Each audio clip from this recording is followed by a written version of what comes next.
આજે પાટીદાર ક્રાંતિ રેલી યોજવામાં આવી રહી છે, કયા કયા મુદ્દાઓ જે છે તે મહત્વના રહેશે?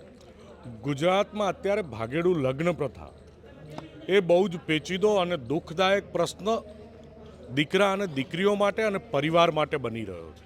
અહીંયા વાત પ્રેમ લગ્નના વિરોધની કે એવી કોઈ વાત નથી, પણ ભાગેડું લગ્ન પ્રથાના નામે એક બહુ મોટું દૂષણ અને રેકેટ ચલાવવામાં આવ્યું છે.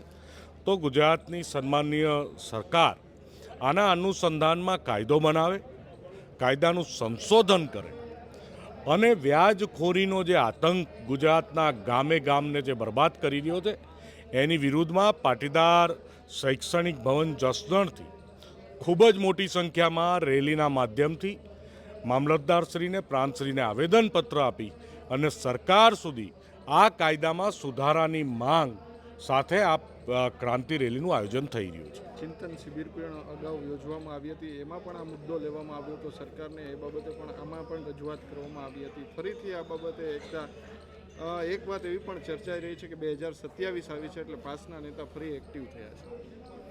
જો ચૂંટણીઓ ગુજરાતમાં દર 2 વર્ષે આવે છે, વિધાનસભાની ચૂંટણી એ દર 5 વર્ષે આવે છે, સંસદ સભ્યની એ દર 5 વર્ષે આવે છે અને પાટીદાર સમાજને આનંદ છે કે જો એના સમાજમાંથી સંસદ સભ્યોની સંખ્યા વધે, ધારાસભ્યોની સંખ્યા વધે તો એ દુઃખનો નહીં સુખનો વિષય છે, ખુશીનો વિષય છે.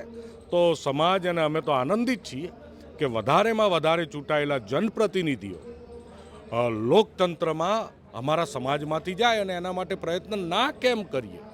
લોકશાહીએ જે અધિકાર આપ્યો છે અને લોકશાહીના અધિકારથી કોઈ પણ સમાજનો સમજુ યુવાન હોય કે યુવતી હોય અને જનપ્રતિનિધિ બને તો એ સારી બાબત છે.